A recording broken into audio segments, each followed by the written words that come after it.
Last video in this unit is about telescoping series. Okay, so we say that a sub n, the sum from n equals 1 to infinity of a sub n is telescoping if there exists a sequence and another sequence different than a sub n, u sub n from n equals 1 to infinity, such that this a sub n, the general term in this series, can be written like this: u sub n minus u sub n plus 1 for all n natural numbers. Okay, why is this important?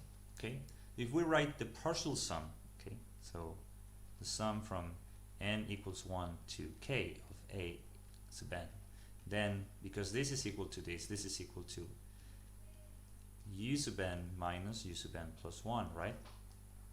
But then we have the sum from n equals 1 to k of u sub n minus the sum from n equals 1 to k of n u sub n plus 1.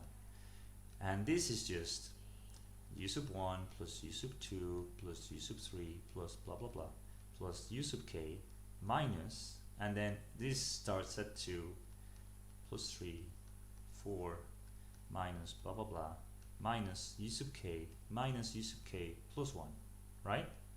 So it's the same thing, but starting at a later index and finishing at a later index. Okay, so u sub 2 and u sub 2 cancel each other out, u sub 3 and u sub 3, u sub 4, u sub 4, u sub k and u sub k, so you're left with u sub 1 minus u sub k plus 1. Okay, so in other words, we can say that the sum from n equals 1 to k of a sub n is just u sub 1 minus u sub k plus 1. Now if we take limits in both sides, okay, the limit when k goes to infinity in both sides, right?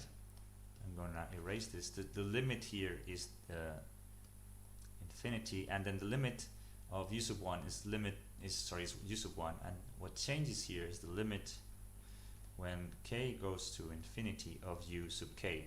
Okay, it doesn't matter u sub k plus 1, it will be the same limit. Okay, so now we know that this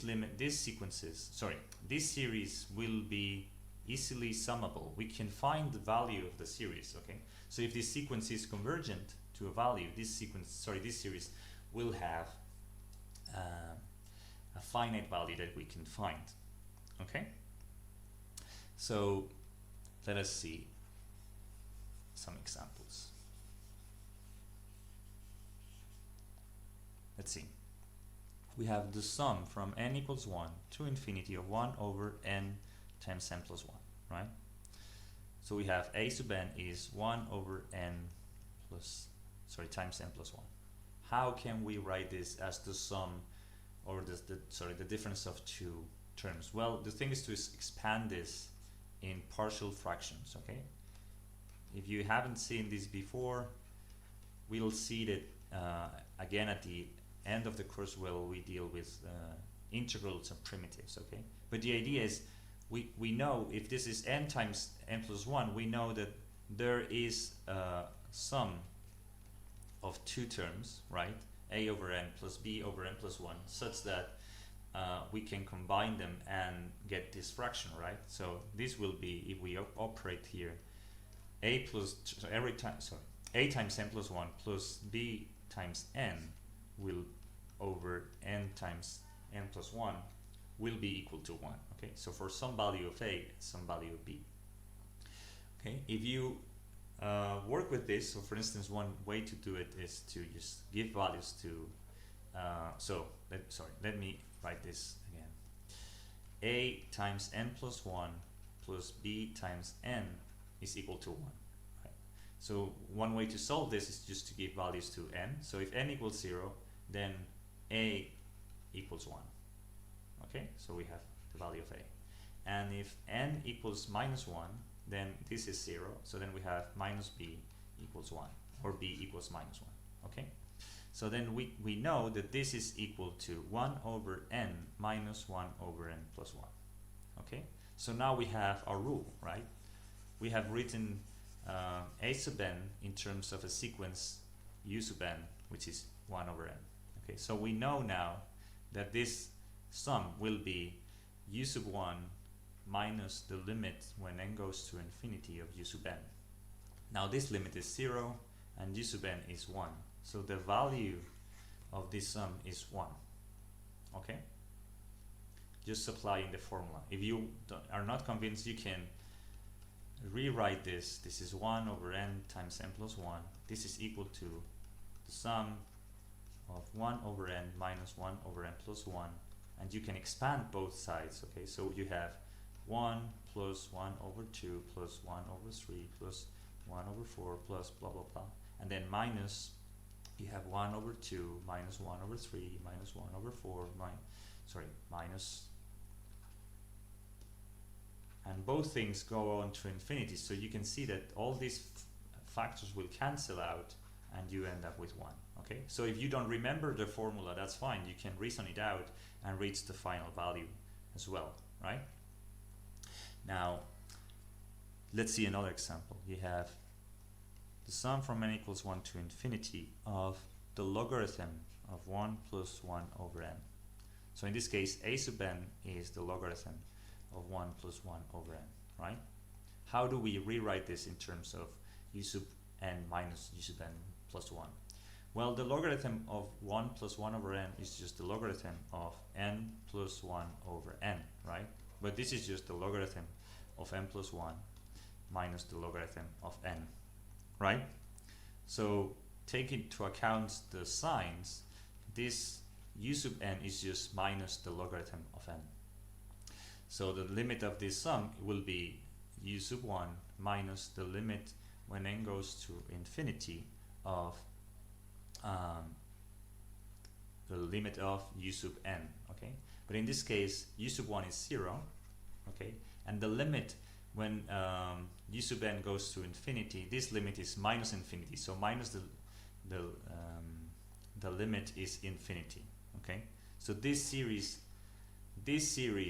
is divergent to plus infinity, okay? So the final example is a bit more convoluted, so stay with me, okay? We have the sum from n equals 1 to infinity of the arc tangent of 1 over 1 plus n squared, okay? Now how the hell are we gonna get from this? So this is a sub n is the arc tangent of 1 over n 1 plus n squared. How do we get from this to subtraction? Okay, let us work with the fraction for a while. This is 1 over 1 plus n squared, right? Now we can write these two terms. This is just n times 1 plus n, right? These two terms. So this is 1 plus n times n plus 1. Okay, so this is good because now we're having something that's n and n plus 1, which is what we want. But now in the numerator we can write n plus 1 minus n, right? N plus 1 minus n is just 1, okay? So then we have an expression that works with n plus 1 and n, and we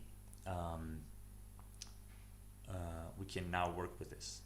Well, this is not an obvious step, okay? And you will be forgiven if you don't reach it, but don't worry about this. I mean, exercises in the exam won't be this hard, okay? But just so you know that the kind of things that you can do in calculus. Remember the trigonometric identities, okay? And remember we're dealing with the tangent, so the tangent of the difference is this. Tangent of x minus the tangent of y, 1 over 1 plus the tangent of x times the tangent of y is the tangent of x minus y. Okay, so we could say the tangent of x is n plus 1, the tangent of y is n, and these two expressions are the same, right? Or we could write x is the arc tangent of n plus 1, okay? We take the arc tangent in both sides, and y is the arc tangent of n, right? So let's see. So this expression here is the tangent, okay? We could, let me express it. Let's see if I can write it here, okay?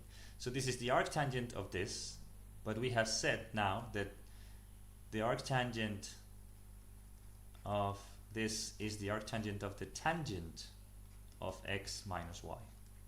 Okay, so I'm going to erase this because it's kind of confusing. Okay,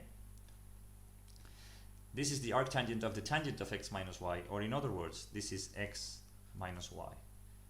But the x and y are defined here. Okay, so this is just equal to the arctangent of n plus 1 minus the arctangent of n. So if we go back to our formula, this means that u sub n we can choose minus the arctangent of n, and then a sub n is the same, this is the same as the sum from n equals 1 to infinity of u sub n minus u sub n plus 1. Okay, and again, we know that the result of this is u sub 1 minus the limit when n goes to infinity of u sub n. Now, u sub 1 is minus the arctangent of 1. The arctangent of 1 is is pi over 4. Okay, so minus pi over 4. And then the limit when n goes to infinity of u sub n is, yes, so the limit of the arctangent is pi over 2. If you don't remember this, go back to the videos on trigonometric functions. So the limit of minus the arctangent is minus pi over 2. Okay, so then the result here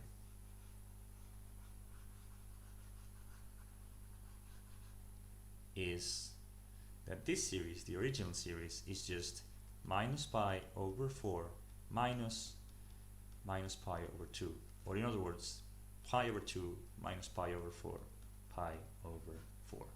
Okay, this is the value of this series. Okay, so that's the end of the video.